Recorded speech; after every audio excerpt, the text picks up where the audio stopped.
Welcome back to the She Sells, He Sells podcast, where we are here to change the way you think about sales by getting you to look at it in a whole new way. Krista here for a solo episode, and I am back after a 2-part episode with Ava. I think if you listen to our episodes in succession, the last thing you heard was me crying, wrapping up that 2-part episode saying, you'll be hearing this and Ava will be gone. And yes, she is gone and she is doing really well so far. Definitely some homesickness and we miss her so much, but we've ripped off the Band-Aid. And I said, I've been talking about this a lot. I struggle with anticipatory grief. I always have. Like, I really struggle with leading up to something, like the change and anticipating the change is always being so hard for me. And this was just no different. Like, I just really dreaded like looking at her and being like, she's leaving and it's going to be so different. And now that she's gone, I definitely feel sad and I feel empty and, it's sad. It's hard, but also like having her there and getting to hear from her and hear about her classes and her new friends is exciting.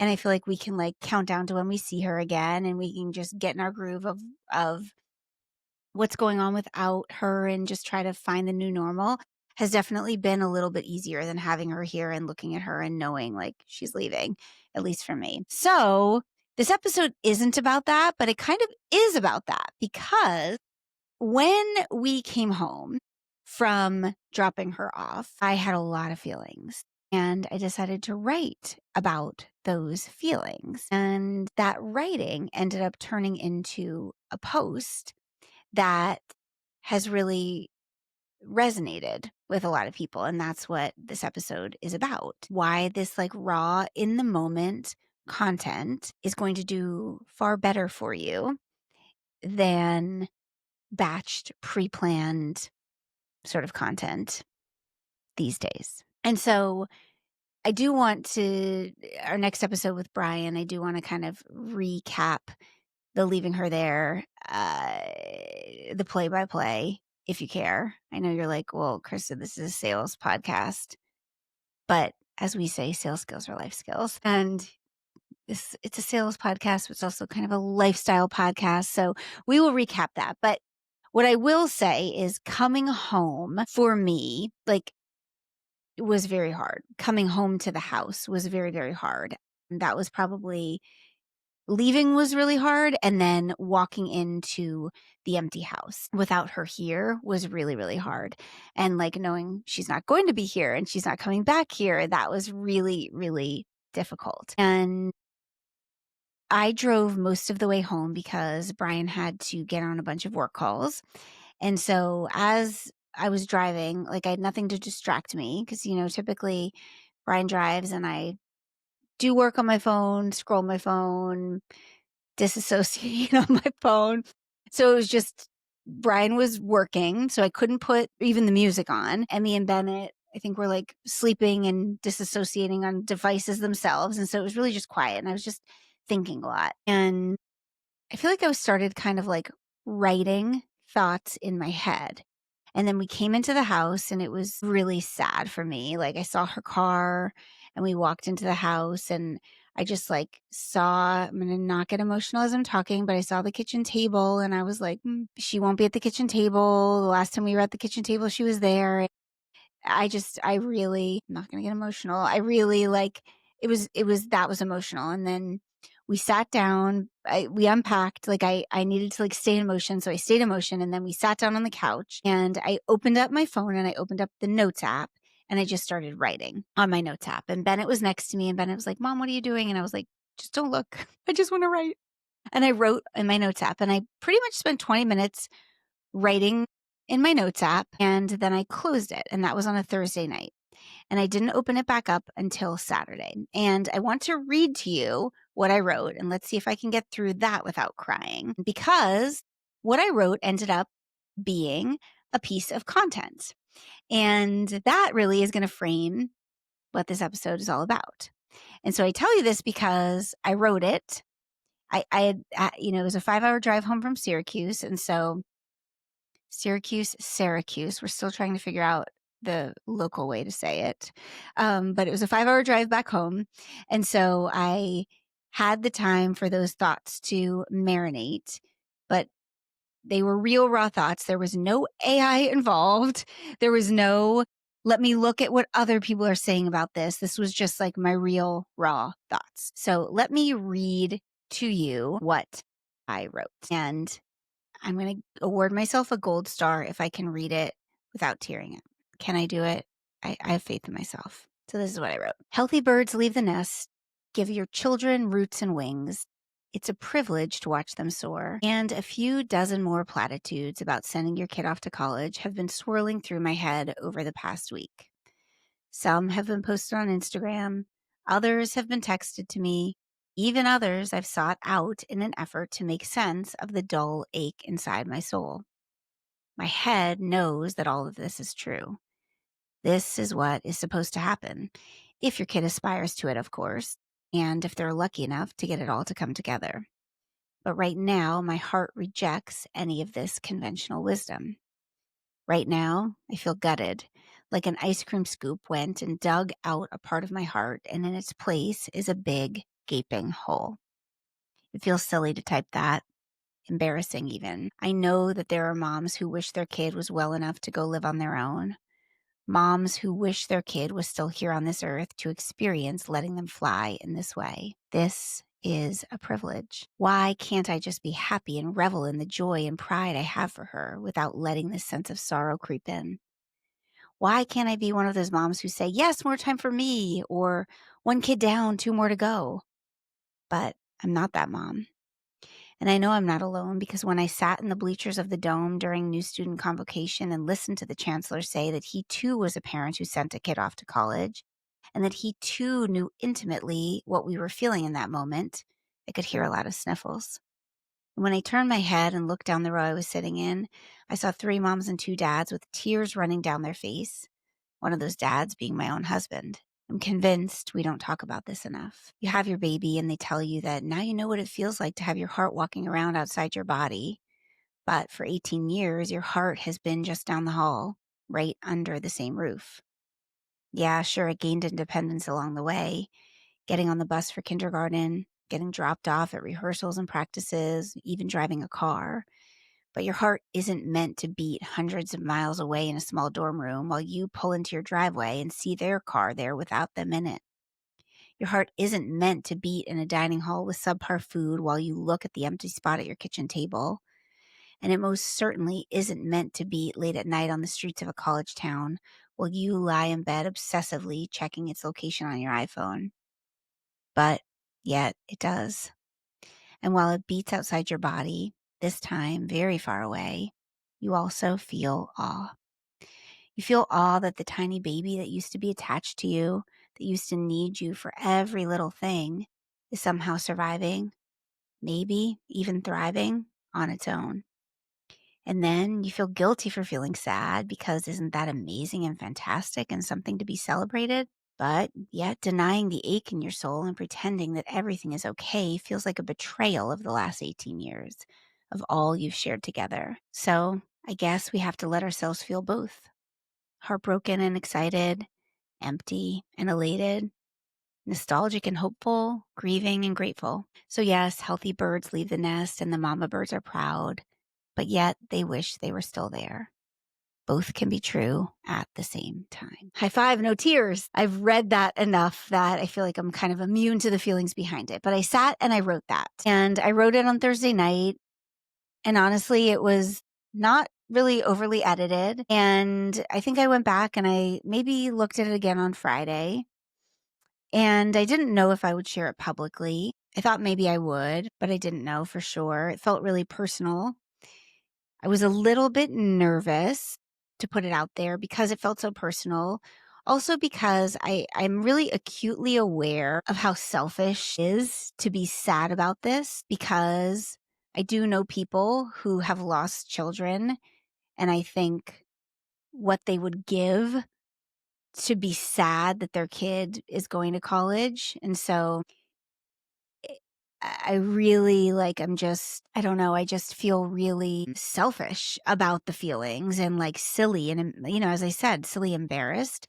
I also know people who have kids that aren't well enough physically, mentally to go off to college. And so I also feel selfish about that. And so I was really hesitant to put it out there because of that. And I know that there are a lot of people who feel how I feel, and also these are my feelings, and I think that there's this level of comparative suffering. That's a coin. I don't know if it's a term. I don't know if it's coined by Brene Brown, but Brene Brown is who introduced me to it.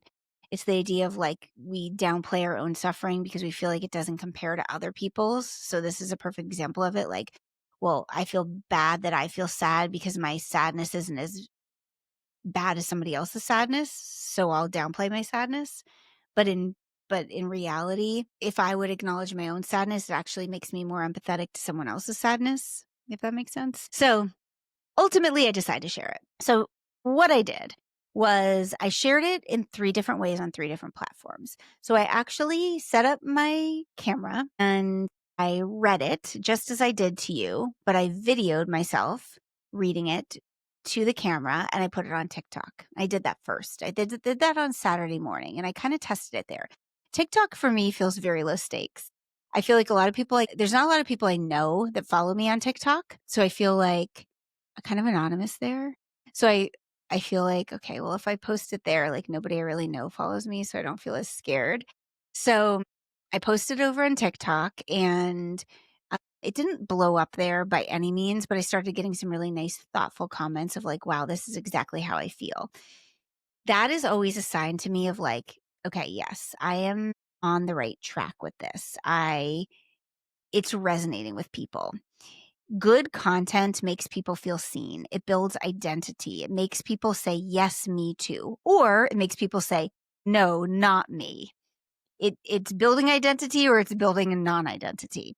And so that was happening on TikTok. So I realized, okay, yes, this is happening. So that was Saturday morning. Saturday evening, then I decided, all right, let me bring this over to Instagram. I didn't want to post it in the same way on Instagram. So instead on Instagram, I created a carousel post. So I posted the picture of I posted a picture of Ava and I hugging goodbye. And I'd written this in my notes app. And so then I just screenshotted it in my notes app and created a carousel post. So on the first picture of Ava and I hugging, I put part of the text, like the beginning part of that writing.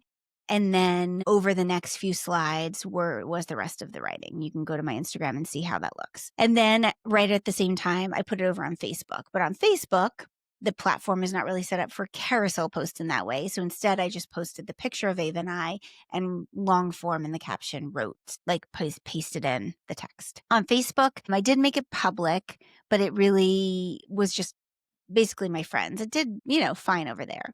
But on Instagram, in the first like day or two, it resonated with my followers. So it went to the followers. But I am recording this. I guess it's been 4 days after I posted it, less than 4 days after I posted it.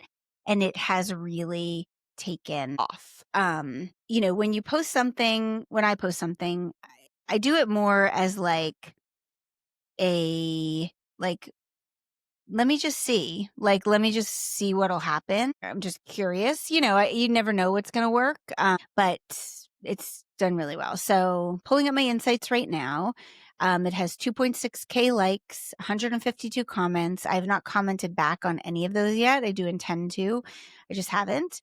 1.3K shares, 42 reposts. That's that new thing Instagram's doing. 873 saves. Over 61K views. Let's see. It's reached 94% of the views have been to my non-followers. 200 follows from that.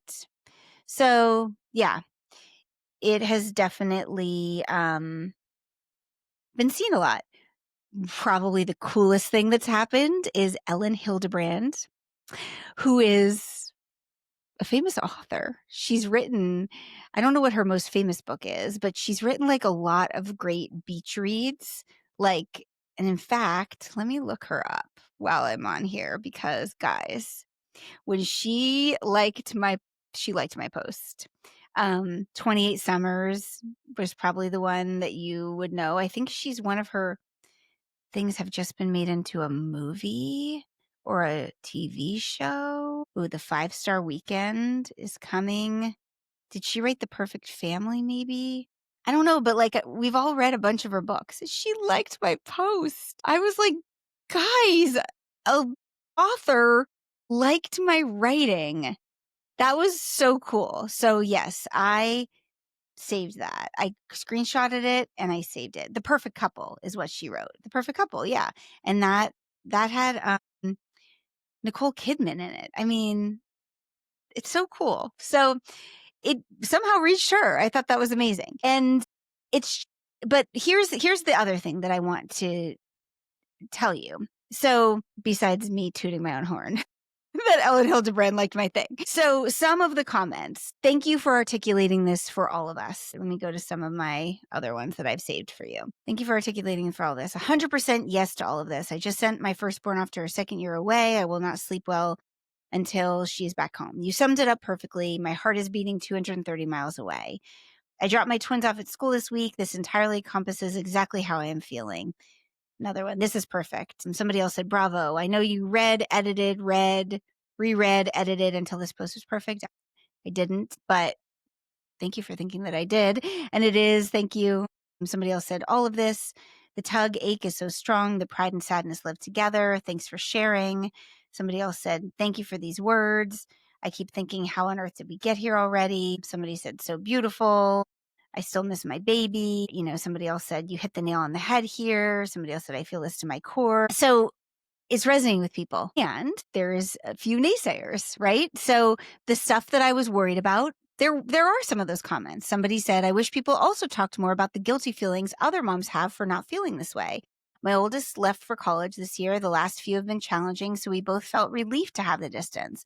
We both needed the space to miss each other, but with all posts like this, it makes you feel like something is wrong with you. I wish people acknowledge that more as well. I know I'm not alone. Yeah. And what I would say to that person is, I think you should talk about it. I know that's true as well. And I do, and I think there should be more voices talking about it. And I agree. And I think we should all be talking about it because I think there's people on both sides of the spectrum. And I've read a lot of posts like that as well. And I think we all feel like a minority a little bit in our feelings and we feel bad for our feelings. Then there was a comment that said, and this one really hit me. I buried my beautiful 21-year-old son who was in college. That's a true heartache that was never fixed. No words. And that's what was, obviously that is a true heartache that could never be fixed. The heartache that a parent feels sending their kid off to college could never compare to that. Then where's another one? Somebody else said, the healthy birds leave the nest is ableist as heck. And I say that with 2 daughters who are thriving in college. So my child who doesn't leave the nest is less than. You can celebrate and miss your child intensely, but this whole healthy bird thing is demeaning and hurts people. Be proud and loud about it, but don't reduce the value of others. Yeah, I agree. And I really, that healthy birds leave the nest, me starting with that, really, it did rub me the wrong way. And I don't love it either, And so you do get the naysayers as well.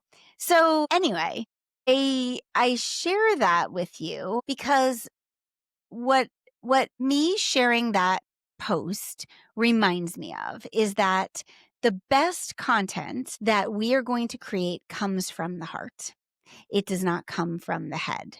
It does not come from a prompt. And this is from, I use some prompts. I teach from some prompts.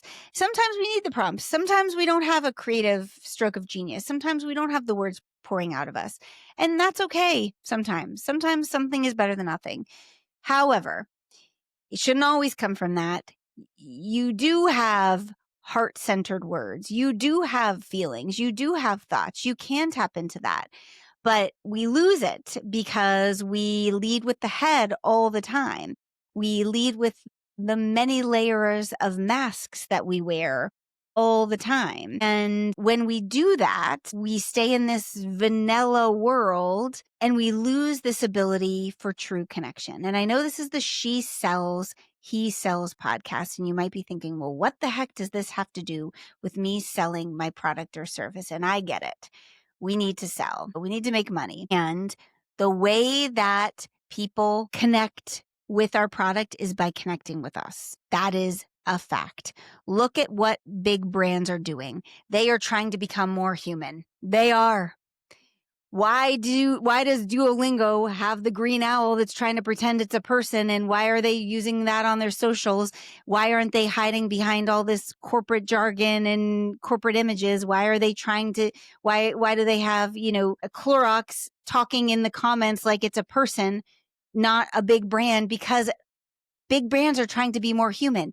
As a solopreneur, as a small business owner, you have that human advantage. Use it.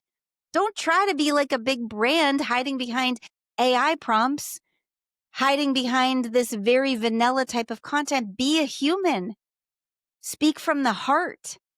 Take off the mask. Get personal. That's what you need to do. That's what connects. That's what we are craving. When you have a stroke of creative inspiration, when you have the feeling of like, gosh, I should share that. That's a thought I have. I should put that out there. Just do it. What happens is we stop ourselves. We hold ourselves back. I almost did with this because I'm like, but what about the people that can't send their kids to college? What about the people that have lost a child? And those things are real and true. Yeah, that's real and true. And that is real and true. And my feelings are real and true too. And both can be true. Like I said in my post, both can be true. If I would have held myself back, I would have missed the connection from the people like me. Don't hold yourself back when you have that feeling of creative inspiration. Just because you're worried that you might alienate a few people, just because you're worried you might not be the flavor for every single person, because you never will be. Your story isn't about you. It's about creating connection. That's the other thing I think we forget. We think like, oh, well, it's going to be all about me. And we make it very egocentric, but it's really not. I go through these comments and it's like, oh, thank you so much. You put into words what I've been feeling. It's so nice to not feel alone. Social media is about being social. Maybe you're not using your email list to do it. Use that, whatever you're using. It's about creating connection. And yeah, you're inviting all voices to the table. So you're going to get some voices that don't agree with you. And that's okay too. That's a part of it. I'm sure you caught some clips of Taylor Swift on the New Heights podcast. And I'm going to totally misquote her, but she talked about like your energy being expensive. Like not everyone can afford your energy. People can leave your comments in there. You just don't have to pay attention to it. It's okay. People are allowed to put their opinions out there. You just don't need to give it attention. And the comments I read to you, none of those were offensive or rude or hurtful or anything like that. Those were all very thoughtful and tactful and, definitely for me, like I want everybody to agree with me. I think we all do. I want everybody to, I don't want to offend anyone. I don't want anyone to have any bad feelings about anything I write or say, but they will. It's just inevitable. You just can't avoid it. I tell my kids all the time that like, quote, you can be the ripest, juiciest peach and someone will still not like peaches. It's just the way it goes. So when we look at what we're seeing, what's working with content these days, we're seeing one of two things. We're seeing really high production content do really well. So really well edited, really highly produced, whether that's great video production, amazing editing, like all of that. And for most of us, we can't afford that with time or money, or we see this like raw, real, authentic. And for all of us, we can do that. So we want to lean into that. You are going to see, and you are going to continue to see a lot of cheap shit being sold to you. Don't buy it. Don't buy it. You're going to see make 30 pieces of content in 30 minutes with this one AI prompt. Guys, think critically for a minute. If You can buy that and make 30 pieces of content in 30 minutes. So can everyone else. And guess what? All y'all are going to sound exactly the same. Why would you want that? You're all going to sound cheap and vanilla and boring. So you might as well not make any content. Don't fall into the trap of people trying to sell you some easy button. Good, authentic content takes some time. It takes the heart work. You got to get out of the head and into the heart, but it's worth it because you are different than everybody else. So it takes some time to tap into your different, but it's worth it. Don't forget that. Don't fall in to the fast, easy, cheap solutions that people are trying to sell you. They're just trying to make money from you. They are. Trust me. I know. So I get the temptation. We all want the easy, fast button. Just don't fall into it. It's going to make you forgettable. It's going to make you sound like everybody else. So just some things to remember. Okay. I will say, I'm not going to toot my own horn here, but toot a little bit. I am proud of that writing. I mean, Ellen Hildebrand liked my writing. I'm proud of that writing, but I've been writing for a really long time. I've been practicing my writing for a really long time. I've been writing content, writing emails for 10 years now. So I feel like I was able to write that pretty quickly. If I was just starting, it would not be very good, and that's okay too. When I just started, it was not very good, and that's okay too. So in the beginning, it's not going to be good. You have to start before you're ready. You have to allow your first draft to be kind of shitty, and that's okay, right? That's okay. Expect it to be rough at first. Less head, more heart. Take off the mask. We have many layers of masks we wear. Challenge yourself to take off one layer and just try to talk or write without overly editing it. Remember, it's about connection, not perfection. Ask yourself, is this going to help someone make someone feel less alone? If the answer is yes, amazing. Winning. Post it. You can always go archive it later if you're like, oh, that was so cringy. Archive it later, but post it now. Be prepared for all responses. It's a part of it. You're not here to be liked by everyone. That's not the goal. Your goal is to make someone feel less alone, to make someone feel understood. That's what social media is about. It's about connecting with humans. And it's better to say nothing than be generic. That goes back to like, don't try to make 30 pieces of content with some cheap ass generic AI prompt. Don't do it. Don't do it. It's better to do nothing these days. It really is. It's better to do nothing. Trust me, we can smell your cheapness from a mile away. It's better to make one post every 2 weeks that's real and authentic than to make 3 posts a week that smell cheap and generic. It really is. I'm going to close by reminding you, like, your authentic thoughts, beliefs, story is your competitive advantage. No one has lived the way you live. No one has your exact feelings and thoughts and beliefs. And the beautiful thing is when you remember that, that's your bridge to connect with other people. So lean into it. And the way you do it is just show up messy, show up scared, just start talking, just start writing. If you need help, the best way I can help you do it is with our Acorn story selling program. It's called Sell Anything Signature, but it's really about selling yourself through your experiences, through your thoughts.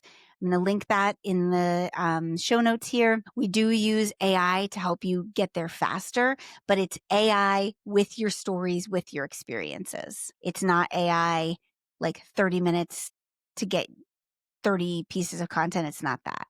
It's AI to synthesize your thoughts, your experiences, all those things to get to the heart of your story and your message. So, are you bought in? Authenticity, connection, storytelling is the way to go when you're building content. This latest post just really helps me, like, solidifies my belief in that more than anything. So I would love and be honored to help you do that in our Acorn Sell Anything program. We do have, when you join right now, 2 free months of VIP coaching that you get when you join us. So hop to the show notes, grab your spot there, and get started. All right, we will be back next week, everybody. Thanks for listening.